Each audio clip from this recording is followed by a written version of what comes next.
Philly fan.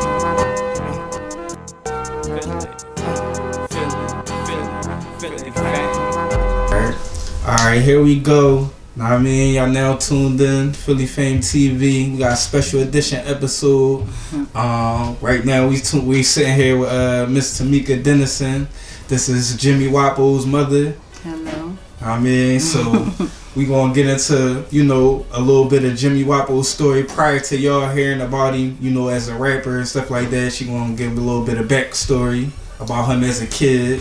So I want you to start there. You know, y'all from Pittsburgh, PA originally. For sure, from Pittsburgh. All right, so speak a little bit on, you know, well, his real name is Trayvon Smart, right? Trayvon Smart, that's correct. All right, so before he was Jimmy Wopo, you know, give the people a little bit about, you know, what he was like as a little kid. Before he was Jimmy Wopo, he was Udi. So Udi was given to him by his grandmother because he was a premature baby. He's always been a strong, fighting little kid.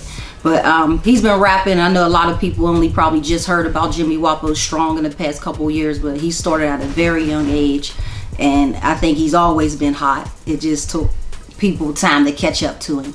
But I don't even know what to say about him. He's just always been a smart, honorable student, ahead of his time. Definitely an old man, old soul, very kind and courteous with manners, all that good stuff. But he came from an environment, you know, that wasn't the best environment, and it may have caused him to make some bad decisions. But regardless of that, I'm in Philly right now just because of the hard work that my son, you know, put in from day one till the end of his life or whatnot, and just trying to keep it going and maybe save someone else's child that came up the same way he came up.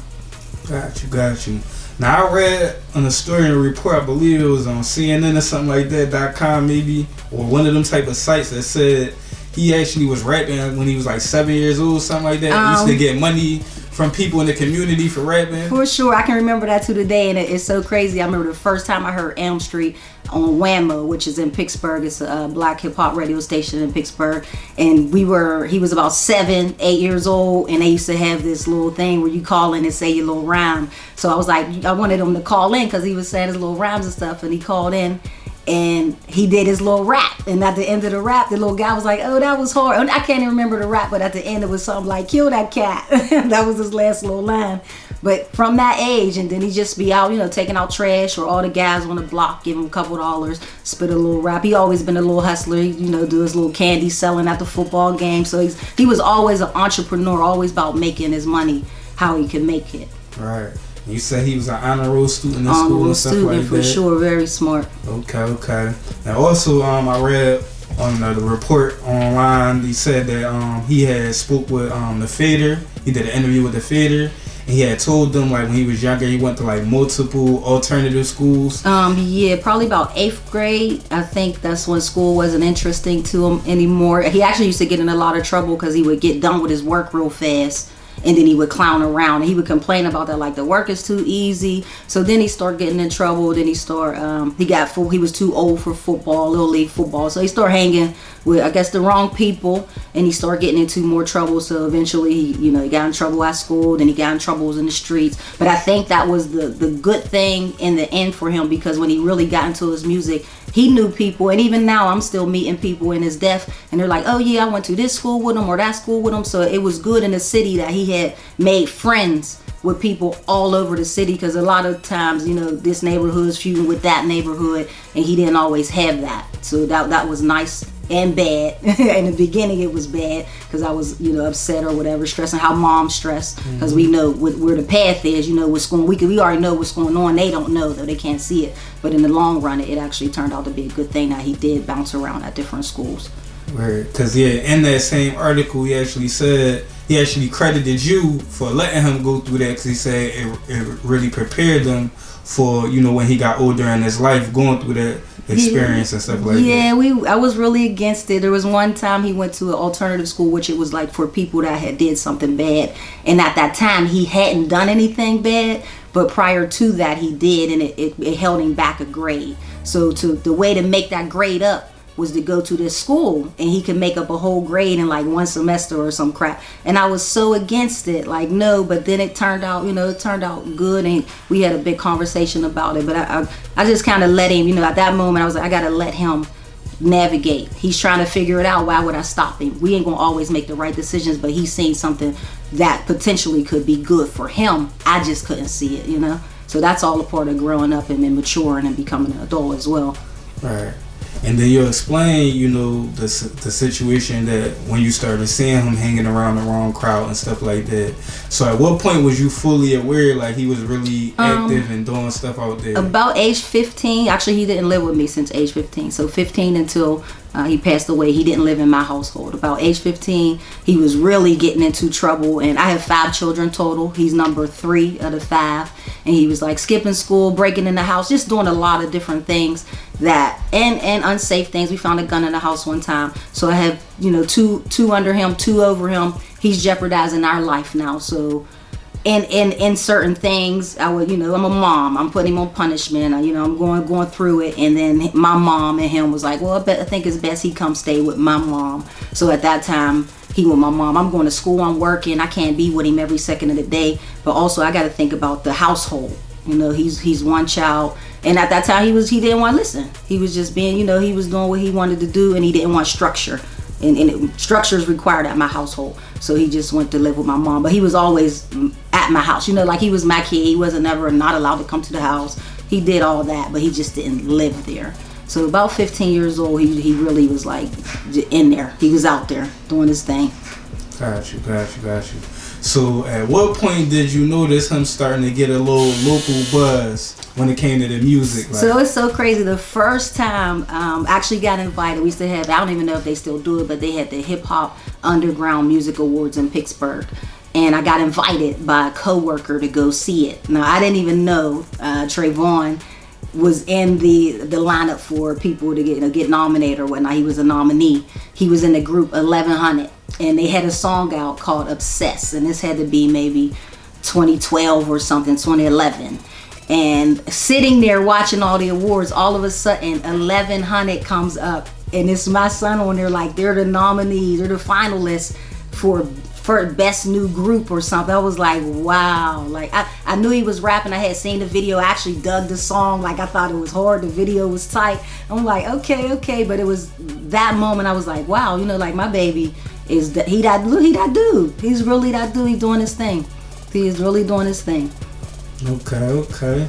And I seen somewhere online, when doing some research for the interview, that he actually really started recording, ironically, at a local church. It actually was the Hope Center. So I just found this out. I never knew we even had a studio in our neighborhood. So it's in a low income neighborhood. The children that live in that neighborhood are allowed to use it. And it's like the housing authority. I know everybody knows that, and we go pay your rent or whatever. They have a studio in there. Till this day, it's still there. And he would go up there when he was younger. I didn't even know that. And they weren't allowed to cuss. And I tell the kids now, because a lot of kids, when I talk to kids about my son now, or they know I'm his mom, like their eyes light up so much. That makes me feel so good. And anything I ask them to do or tell them, like they're really tuned into me and listening to me. So that's one of the reasons I'm here too in Philly, because I want to do something for the community.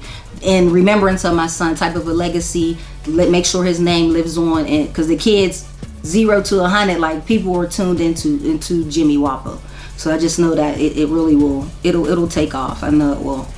Got you. And like we was talking off camera, like I came across him like a couple years ago, maybe like 2 years ago, as a lot of people did. Like his buzz really went up. He started getting on bigger blogs, and he started doing features with like bigger art, like Wiz Khalifa. He did a song with him and stuff like that. Mm-hmm. So speak on an experience for you where you knew like it was bigger than just Pittsburgh. Oh, for sure. I can remember that. So I think 2016, all of a sudden, Trayvon, as a kid, he got in a lot of trouble, but he never went to jail or, got locked up. For some reason, he always had that whistle Monopoly get out of jail free card. And me being a parent, sometimes I used to be like, he need to have a punishment. I felt as though he wasn't seeing that doing all this bad stuff wasn't good. By him not having a punishment, it seemed like he was like, oh, I could keep doing this. So eventually 2016, back to back, he got in trouble. and he actually went to jail for like a day or two or something. He don't like jail, like that was changed his life. So he called me. He was having his first baby, and he is really down on himself. And I can remember him telling me, this is probably about April or so, 2015, and he was like, all I ever wanted in my life is for my life to be epic. And Elm Street, I believe, was 2016. About a year from the 2015 April, about the next April, after he told me all he wanted was his life to be epic, and in the spring of 2016, he got in trouble with that back to back. So all of a sudden, this dude was in a magazine. He was on one of the biggest shows in July in Pittsburgh. I was like, whoa, he really made his life epic. He literally just told me that within 1 year, from 2016 to 2017, and his life was he was epic.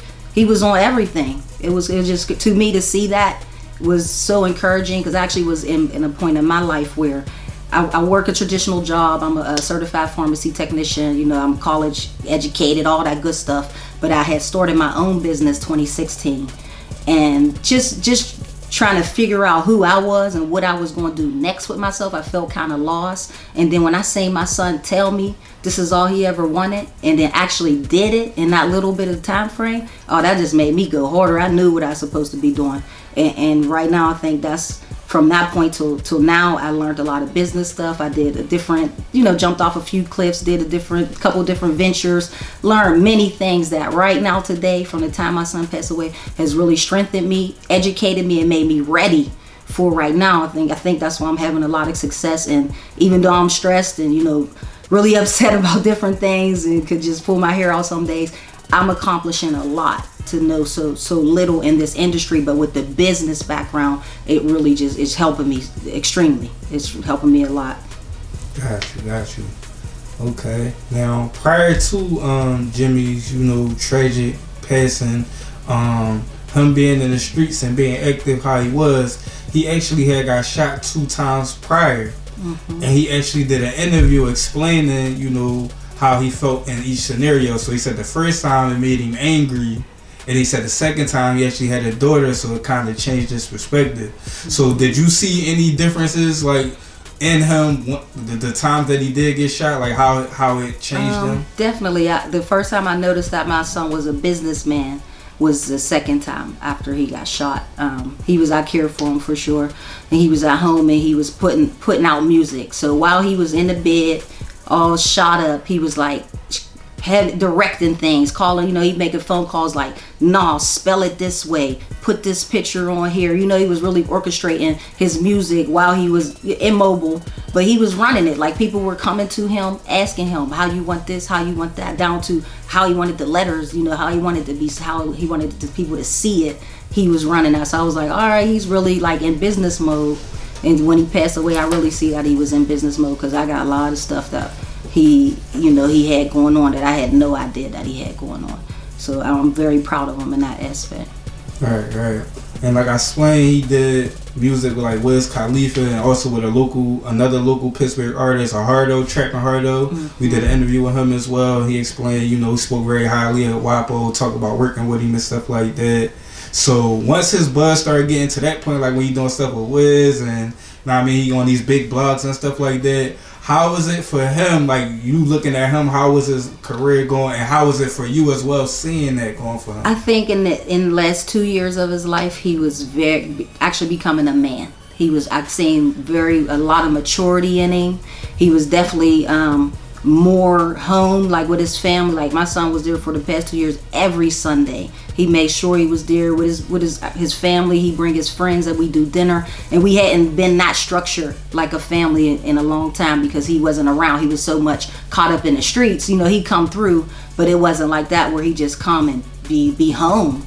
Just chilling, comfortable, not looking to go outside. And he was also a good dad. He was always getting his daughter, bringing her over. So I just seen him grow, even in his character, just the way he talked. He was talking more about his future and things that he wanted to do and things he wanted to do with me. Actually, the weekend before he died, he was like, you ready to move? We about to be moving out of here. We about to get a big house. We all gonna live together. So definitely he was starting to develop into a man. Even his looks was starting to turn into a man. He didn't have that little boy look anymore.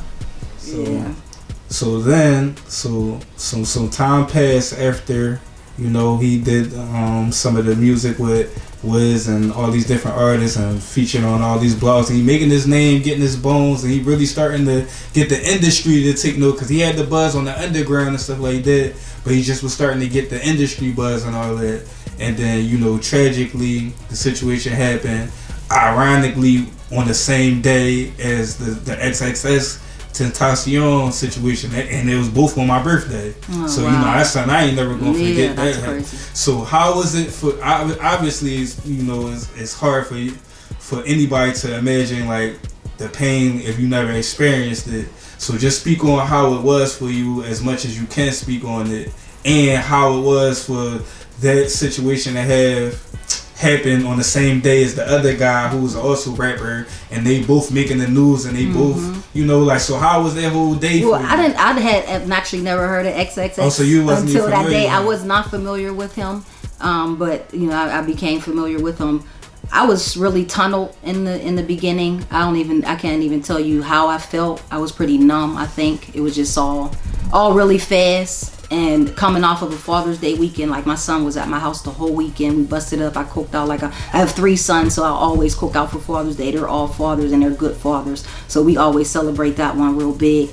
And having a conversation, like I knew that he was about to do his deal or whatnot, and he was talking about us all getting the house, and just having that time with him. And then the very next day, that happens. I tell people too, I know the type of life my son was in.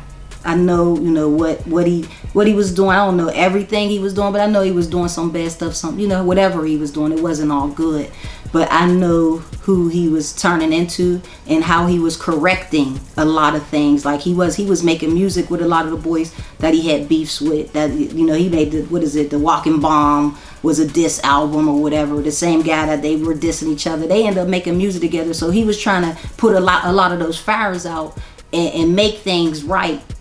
So I'm just trying to keep that momentum going, the full change. Like he was going to do something for his community, for the kids. He already was in that mode. He's a big little league he's like football. I call him all my boys are Little Bill Jacksons because they just sports people. So football was his main thing. So he always had love for little league football, and he was doing stuff for them already. And I know for sure he'd have did even more stuff to help the children, because and he was kind of a big kid himself. He had a big heart. He's a jokester. He liked to have fun.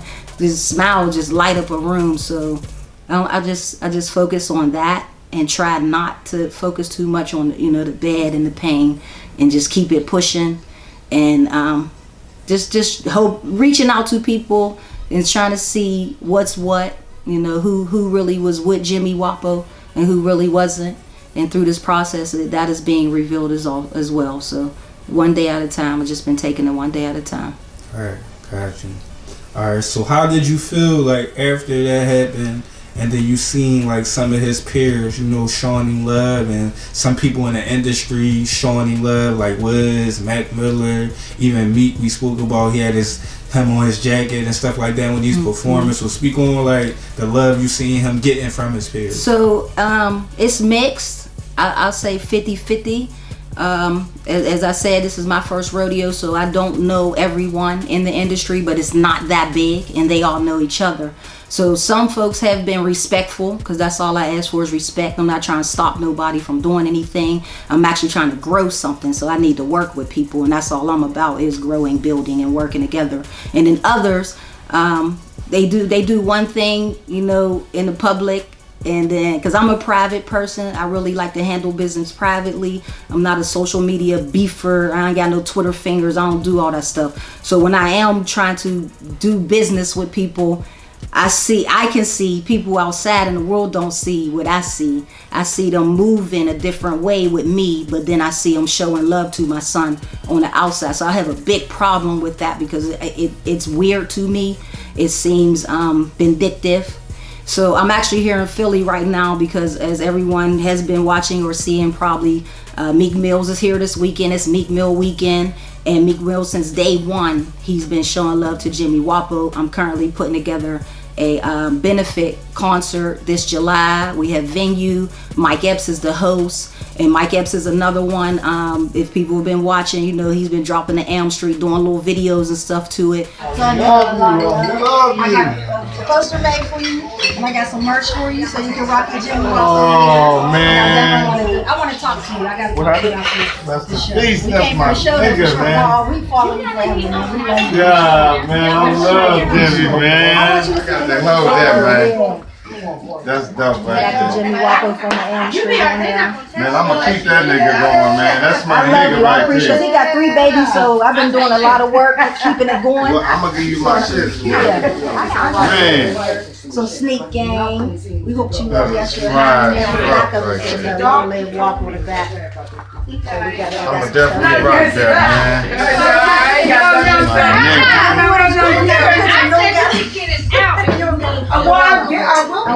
This is amazing. This is exclusive right here. Exclusive, baby. Yeah, man. So just seeing them, and first of all, I want to say thank them for all the love and repping my son, because my son had a nice buzz, but he was only just getting started. So there's many people who have never heard of him. So they keeping him popping and also helping my little journey too. But it's crazy to me that I'm not getting more love and more respect than what I think I should. I don't know. I just keep on going. I'm just coming to people. I hope Meek see this. I seen him last night. I didn't get to talk to him, but I would love the opportunity to ask him if he would participate in the benefit concert. It's to raise funds for a building so that we can do some financial lit. Some of the stuff I've been seeing Meek talk about. Definitely, because I'm new to this business industry of the music. I want to teach the kids, because my son, he was only just catching on. I think if he would have known more of the business aspect of it, I wouldn't be talking to you right now. He would be talking to you right now, because it wouldn't have went the way it went. But that's what the money is for, to buy the building, get the program started. We just want Meek to come and say a word, do a song, something. I think it speaks volumes, especially with him on tour, showing love to my son. Since day one, really, the past 9 months, people screenshot me what's going on in the world every day, and on the outside it looks great. I just wanted to come to my side so I could feel it too, because on my side I ain't been feeling. On the outside it looks wonderful to the world. I see it just like everybody else, but on the other side I'm dealing with it. I'm reaching out to people. I'm trying to collect my son's intellectual property. I'm trying to continue his legacy, and the love ain't real on the other side like it is on the outside. So you speak on this benefit concert that you putting together on behalf of Jimmy Wopo, and like you say, you're here in Philly. One of the primary reasons was to try to reach out and connect with Meek Mill. You wasn't able to do so at the event last night, but hopefully him or one of his representatives could see this and, you know, try to reach out to you and see if he can get involved in some way, shape, or form. But outside of just Meek Mill, for the average person that's watching, or maybe another celebrity, that how can they get involved? How can they help out? What can they do to help what y'all doing? Yeah, so we're actually I'm working with Tyler Bevington back in Pittsburgh. He's helping to get acts for the concert. So we first started with venue, of course. So we wanted to lock down the spot and the time and day, answer all those questions for folks, because those are usually the first questions. Next step was to get Meek and Mike, and then after that, you know, we need the rest of the show. So we would prefer people to do it as a, you know, just a volunteer aspect. We do have somewhat of a budget for bigger acts. So we had a few people on the list, like who was on our list? Lil Skies, Ray Shrimmer. I always say his name wrong, but you know, some of these other folks that are out here that I know they've actually had a relationship with Jimmy Wopo in some aspect, maybe not totally a personal relationship, but they've heard of him, or they might have worked with him, or they might have came across paths with him, whatnot. And these are actually names that when I'm talking to people on the other side, when I'm bringing up, when I'm out here asking like, hey, can you maybe assist with trying to do X, Y, and Z? And they're like, oh, definitely this person would probably want to jump on it. They was cool with Jimmy. And then on the other side, that's not what's happening. So I just want to ask personally, if anyone's actually, you know, interested, the folks I name, some other folks, somebody with some hype, they got some following, we trying to raise some money to help the children in Jimmy Wopo's neighborhood. That's the whole point of it, and the only point of it. and they're more than welcome. They're more than welcome to come. We can accommodate them as best we can. Again, I said we would like them to, just volunteer their time or their services, but we can work. Can we have a conversation? Let's just have a conversation and see where it goes from there. Got you. And you speaking to me off camera, let me know, like, ever since Jimmy passing, you decided to really take on, the music thing. You started to take up the music business and become a manager yourself. And one of your other sons, he was inspired by Jimmy's passing and he wanted to start rapping. You say he's 13, so now you are working with him.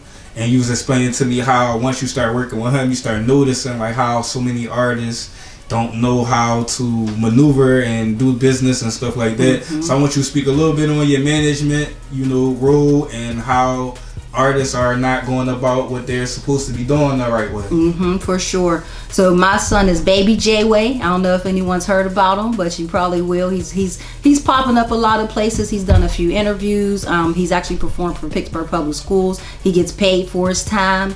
He's only 9 months in. I was kind of forced into doing this from him because when his brother passed, he was like so gun-ho for at least a month, like, hey, now I'ma do it. And, I told you in the beginning, I was kind of tunneled, so I wasn't paying him no attention. But then I did end up saying, all right, let's do it. So like we took him in the studio and he was a natural. He went in there, he was talking to producer, he telling them what to do, how to fix it, what he wanted. So I was like, all right, we're going to go with it. But he's 13. He actually is an average student. This year he made honor roll. So to me, it was like it's kind of therapy for him. He's getting to say what he want to say. It's making him feel good about doing something for his brother. So he's really puffing his chest up, and his confidence is building. Every performance, every show, he's getting better and better, and we're gonna just keep on keeping him safe. So in the management aspect, so I manage him. Ray Love, assistant manager, and we've been teaching him. As I said, I have a business background.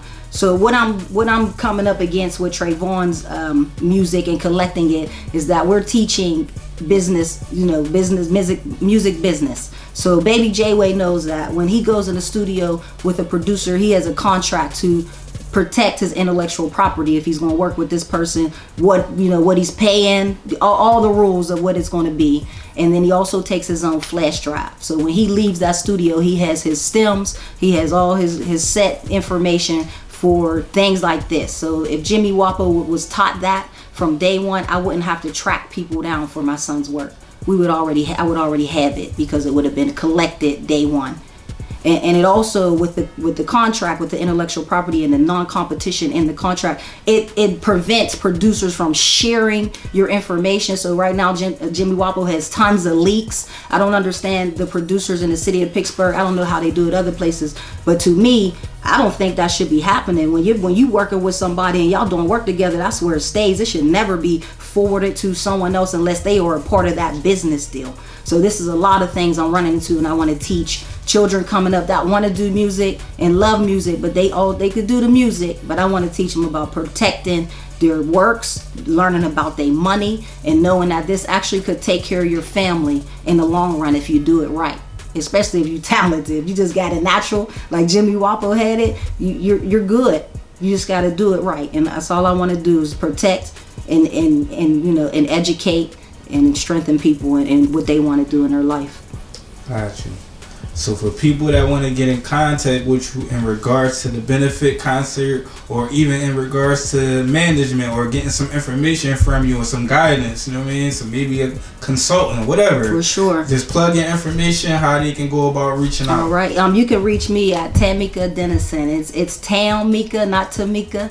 I'm not a Tammeka. There's only one Tammeka. You'll never meet another. So it's T like Tom. So it's Tammeka. Tammeka. I apologize for introducing. That's right. It's Tammeka. And it's T. My email is my name. Tammeka Dennison is T like Tom, A-M-M like the M&M candy, EKADENNISON. It's all together, no spaces, at yahoo.com. You can also email me at jimmywopobusiness@gmail.com. I still get emails through that source. And we also have our website, which is longlivewopo.com. store. That's right. LongLiveWapo.store. I gotta get that straight. So I'll be ready to say .com all the time. But we do have merch. Actually, ship merch everywhere. I've shipped merch to Canada, Idaho. I don't know who in Idaho is listening to Jimmy Wopo, but they definitely supporting, and that's what's up. But you can get Baby J-Way, women's, children's, men's line. Everything's pumping over there. Just check it out. And you actually got some of the merch right behind you, some of the t-shirts. We got some of the merch flavors. here. We actually brought it, we ran into some people in Philly today. It's about a 50-50. Some people knew Jimmy, some didn't. So that's why we here trying to get his name out even more so more people can jump on and be enlightened and listen to the music. It's definitely some good work to listen to. And he was only 21 years old when he passed. 21. So he made the impact that he made within that little bit of time. Him really taking it serious and that's why I say he just was getting really his foot in the door, so to speak. Yep. So it's a lot of people who may not have been familiar with him yet because he ain't really get a chance to really grow yet. Like, you know what I mean? So, but we appreciate you sitting down with us doing the interview. You know what I mean? And we wish you the best with everything you got going on with the management company as well as the benefit concert. We definitely want to help out with that and be involved and come through, get some footage and all that when it actually goes down. So I want to stay in contact with you for that. For sure. So is there anything else you want to let the people know before we get out of here? I don't know. Keep on listening to that WAP. Look out for Baby J-Way. And, stay true. Always stay true and have respect for yourself and others no matter what. All right. And on that note, we signing out with Tammeka Dennison. That's right. Jimmy Wopo's mother. Y'all stay in tune with him. Check out his store for the merch. He out here gonna keep his name alive. And until next time, man, we signing out. Philly Fame TV. We out of here. Deuces.